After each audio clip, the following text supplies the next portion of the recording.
to seeing you there. Welcome to Etsy Manchester's Meet Our Makers with me, Aaron from Cranfields Creations. Today, I'm going to be talking to you about me, my work, and of course, my Etsy shop. Grab a brew, come and join me inside, and learn more about what I do. It's a shame we have to leave this view, isn't it? So before I start anything else, I just wanted to say welcome to my office space. It's a small part of my small studio flat in Salford, in between my microwave on my right, my pots and pans behind me, and my living room in front. Over the years, the space has obviously grown as Cranfields Creations has grown. I think something that people do underestimate is how many little bits and pieces it takes to make a business like this work, from hole punches to stamps to stickers to scissors to cardboard boxes for storage to everything, you know. It does require a lot of space, but you can make it work, and I feel like I have in mind. So yeah, welcome.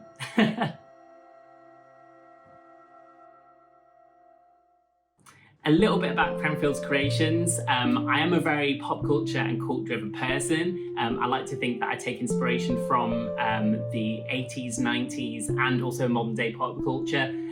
That can include Tiger King and Schitt's Creek as examples, now available on my shop. So yeah, I like to think that I take inspiration and I want to bring that flair and my own personality to those pop culture references, hence Cranfields Creations. I am quite aware that a lot of my products feature card, so I'd make sure that all of my products are printed on 100% recycled paper. That means that I'm doing my bit, and you know, David Attenborough won't shout at me, because you know, I love him. So I've always made art, I've always been a creative person, as I've already said, and obviously Etsy was a great place for me to start that journey of having my own small business. However, before, maybe I wasn't doing as much creative things. I think my day job at the time was very draining on me and my creative process. So I'm glad I've changed that now. And Etsy and my shop, Cranfields Creations, gave me that outlet that I needed at the time. However, my background anyway is from a creative point of view. I went to Staffordshire Uni to do fine art. So yeah, it's always been in my blood to do something creative. I love to paint, I love to draw, I love to make things. So yeah, I'd like to think I'm an all-round creative person now living in Manchester, you know, the big city dream. So obviously making artwork is easy when you know how.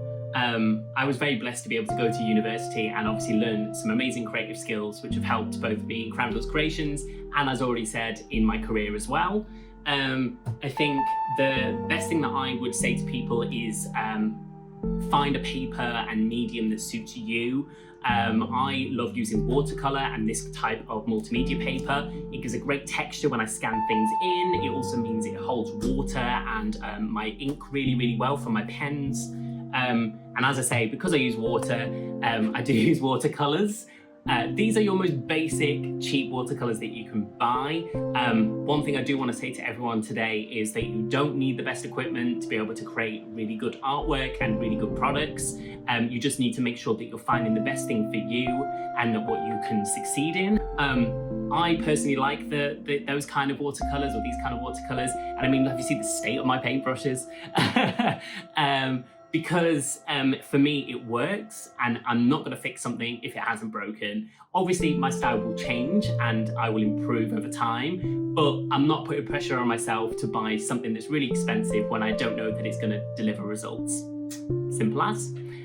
Of course, once I've scanned things in, I do a little bit of tweaking on Photoshop, and then it goes onto cards and prints and any products that I decide, and then I obviously print everything on my Canon Pixma, in case you want to know what printer I use. And then obviously this is the space where I print, pack, fold, and post all of your amazing orders that you put through Etsy. So yeah, that's my process.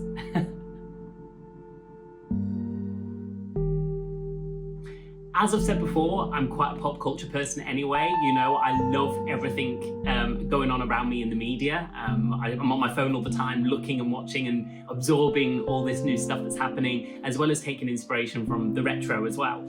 I like to think that I pick my portraits and my designs based on things that I love and what I want to represent. So as an example, as a member of the LGBT community, I like to draw from that inspirational figures from my own community, like Marsha P. Johnson, who threw the first brick at Stonewall, just to name a few.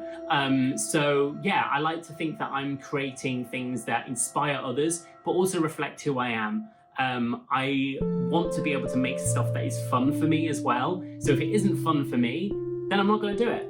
So yeah. So I think I started selling my artwork on Etsy around January 2018. It was a fantastic opportunity for me to showcase what I can do and who I am to other people, whilst at the same time have a creative outlet. I think at that moment in my life, I was definitely missing out on that part, especially as a creative person. So that was a fantastic opportunity, as well as being able to make some money and think about business decisions, which is something else that interested me. I feel like I have got a bit of an entrepreneurial chip head on my shoulders, or I'd like to think so at least anyway. So this was a fantastic opportunity, and Etsy gave me everything that I need to start my own small business. I joined Etsy Manchester probably about 6 months into my Etsy shop journey. It was really, really important for me to be able to join a group where I didn't necessarily feel like I was alone in the small business world. I was making connections, I was getting advice, I was getting support from my community around me that were all going through the same issues or potentially had been through those same issues. So yeah, I think that'll be the number one thing for anyone anywhere who's thinking about starting an Etsy shop, is find your local group and learn from those people that are on the platform and who know what they're doing. They're the ones that will help you to make the most out of your shop and the most out of your talents. Those people are always so helpful and supportive. They're more than willing to help. So yeah, join a group, an Etsy group, where you can, if you are thinking about creating a shop. If you're not setting up an Etsy shop, you can still find your local group, your local Etsy group, and you'll be able to see either on Instagram or Facebook or Twitter, and you'll be able to see all those local makers and those local people and find out what they're doing and what they're making. The Etsy Manchester group is amazing. There's so many varied people and varied products out there, and varied styles and artwork. So find out who those people are and buy from them. They're the ones in your local economy that are trying to do their bit. So yeah, shop local. Of course, I'm currently working on the dreaded C word. It's not what you think, it's obviously Christmas, so watch this space. Yeah, I'm hopefully going to be pushing out some more designs and some new updated things. So yeah, I won't dwell on it too much.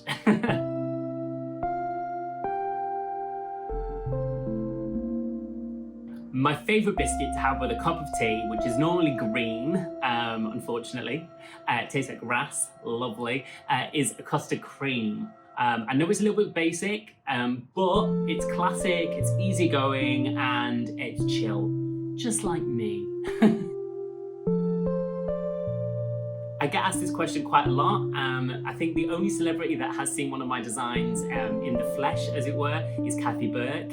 You may know her as Perry from Kevin and Perry, or Linda Hughes from Gimme Gimme Gimme. It was my Linda Hughes design that she actually did see on Twitter, and she commented back on it, which was lovely, and that was obviously from a customer who tagged her in it. So yeah, that was quite nice. But I think that's the only celebrity so far. Maybe there'll be more in the future, who knows?